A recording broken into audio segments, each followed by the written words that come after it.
तो हेलो दोस्तों, क्या हाल चाल? सब बढ़िया। तो मैं उम्मीद करता हूँ कि आप स्वस्थ होंगे, मस्त होंगे और अच्छे से अपनी पढ़ाई पर ध्यान देंगे। तो दोस्तों, आज की क्लास होने वाली है न्यूक्लियोइड। हमने पिछले क्लासों में क्या पढ़ लिया था? यूकेरियोट और यूकेरियोट कोशिका में डिफरेंट पढ़ लिया था, यानी कि अंतर पढ़ लिया था। तो अब क्या हुआ, प्रोकैरियोटिक कोशिका को ही पढ़ते हैं हम डीपली। तो डीपली में पढ़ने के बाद में केंद्र काप क्या होता है? सबसे पहले इसका मेन पॉइंट होता है केंद्र काप। तो नंबर 1 पे हम क्या पढ़ेंगे? केंद्र काप ही पढ़ेंगे, है ना। तो फिर शुरू करते हैं केंद्र काप।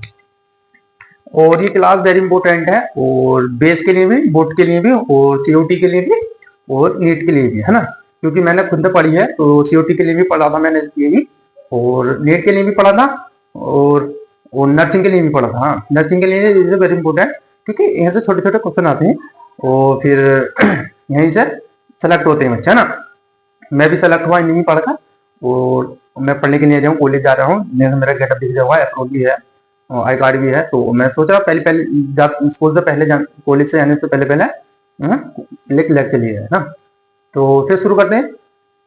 तो सबसे पहले देखो केंद्र काप। इसमें प्रोकैरियोटिक कोशिका में सबसे पहले नंबर 1 पे क्या होगा? केंद्र काप। केंद्र काप क्या होता है ना, यानी कि इंग्लिश में क्या कहते हैं उसे? न्यूक्लियोइड। केंद्र काप, केंद्र काप, केंद्र काप इंग्लिश में कहते हैं न्यूक्लियोइड, या फिर इसे कहते हैं जीनोफोर।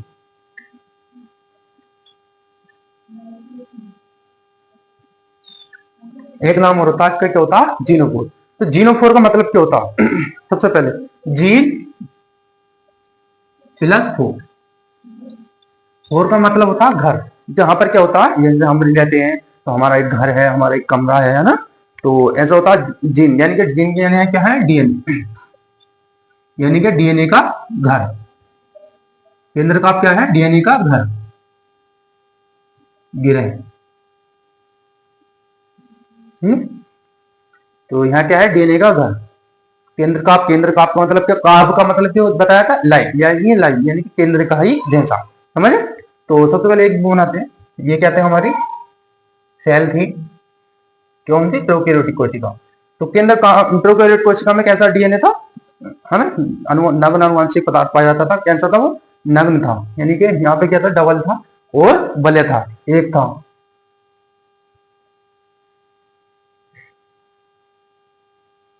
ये क्या हमारा? डीएनए, यानी कि केंद्र का, केंद्र का, केंद्र का। तो इसे हम क्या कहते हैं? नीचे क्या होता है? डीएनए। इसमें क्या होता है? डीएनए होता है ना, या न्यूक्लियोइड। इंग्लिश में कहता हूँ न्यूक्लियोइड, और हिंदी में डीएनए। तो अब डीएनए में, इसके डीएनए में क्या क्या होता है? ये भी तो पढ़ना है ना। तो डीएनए में क्या क्या होता है? तो आप पढ़ते हैं डीएनए में।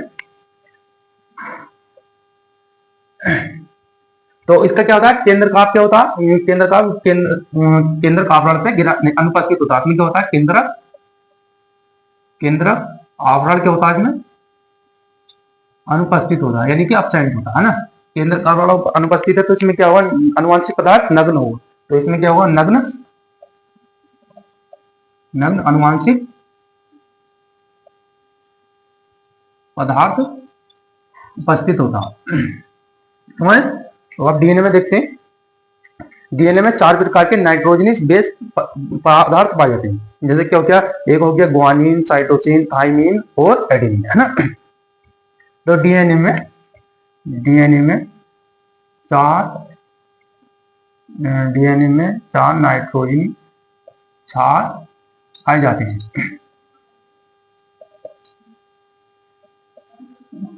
इसके डीएनए में कौन कौन से उपाय होते हैं? एडेनिन होता, एडेनिन ए, एक होता ग्वानिन, यानी कि जी, है ना। और एक होता साइटोसिन, साइटोसिन, और एक होता थाइमिन, जिसे हम टी से करते हैं, साइटोसिन यानी कि सी। ये हमारे कितने? 4 प्रकार के पाए जाते हैं इसमें डीएनए में: एडेनिन, गुआनिन, साइटोसिन और थाइमिन। तो सबसे पहले देखो, एडेनिन और क्या में, एडेनिन और थाइमिन के बीच में कितने बॉन्ड पाए जाते हैं? कितने बॉन्डों से जोड़ा होता है? 2 हाइड्रोजन बॉन्डों से मिलता है। एडेनिन एडेनिन और थाइमिन, ये कितने बॉन्ड है इसमें? 2 हाइड्रोजन बॉन्ड से क्या होता है? जुड़ा होता है। और ऐसे ही अब कह रहा है क्या? ग्वानिन और साइटोसिन, ग्वानिन और साइटोसिन कितने बॉन्डों से जुड़ा होता? यानी कि कितने? 3 बॉन्ड होते हैं, 3 हाइड्रोजन बॉन्ड से क्या होता है? जुड़ा होता। ये ऊपर वाला एडेनिन और थाइमिन कितने बॉन्डों से होता है? 2 हाइड्रोजन बॉन्डों से होता। और ग्वानिन और साइटोसिन कितने बॉन्डों से होता? 3 हाइड्रोजन बॉन्ड से जुड़ा होता। अब डीएनए, डीएनए क्या होता? डीएनए की फुल फॉर्म क्या होती है? डीएनए की फुल फॉर्म होती है डीएनए, डीएनए की फुल फॉर्म है डीऑक्सी राइबोस न्यूक्लिक अम्ल, डीऑक्सी राइबोस न्यूक्लिक अम्ल, राइबो न्यूक्लिक अम्ल, यानी कि डीऑक्सी राइबो न्यूक्लिक एसिड, समझे? डीऑक्सी राइबो न्यूक्लिक एसिड, ये डीएनए की क्या होती है? फुल फॉर्म होती है। तो अब क्या होता है? डीएनए एक होता है प्रोकैरियोटिक कोशिका में, और वो भी कैसा होता है? सर्कुलर होता है, यानी कि वलयाकार होता है और डबल स्ट्रैंडेड होता है ना। तो क्या होता है? द्विरज्जुकी, यानी कि डबल स्ट्रैंडेड। तो डीएनए इसमें कितना होता है?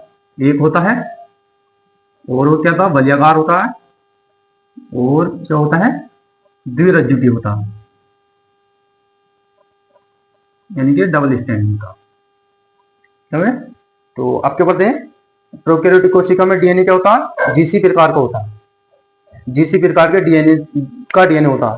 क्या होता है? जीसी प्रकार, यानी कि सबसे मेन जो हो रहा है क्या रहा? जीसी। डीएनए में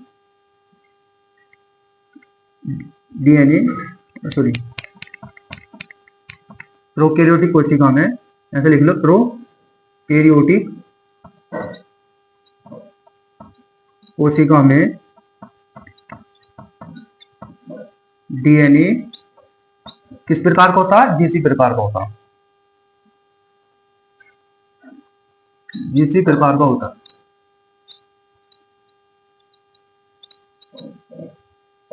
जो एटीडीएनए से क्या होता है? ताप स्थायित्व आ जाता है, यानी कि एटीडीएनए से अधिक ताप स्थायी होता है। ताप स्थायी का मतलब यानी कि टेम्परेचर क्या होता है? कांस्टेंट होता है ना। तो ये हो गया हमारा न्यूक्लियोइड पूरा, न्यूक्लियोइड यानी कि 0 डीएनए। तो हम न्यूक्लियोइड पढ़ा, अब कल के लेक्चर पे क्या करेंगे? प्लाज्मिड पढ़ेंगे, एक एक थोड़ा थोड़ा छोटा छोटा पढ़ेंगे, ज्यादा नहीं कि एकदम ज्यादा पढ़ लें। तो आज के लिए इतना ही काफी। तो मिलते हैं फिर कल नेक्स्ट लेक्चर पे। अगर लेक्चर पसंद आया हो तो लाइक करे करें, कमेंट करे करें, और ज्यादा से ज्यादा सब्सक्राइब करे करें, और ज्यादा बच्चे जो है वो, ताकि और बच्चे जो पढ़ सकें। तो आज के लिए इतना ही काफी, धन्यवाद।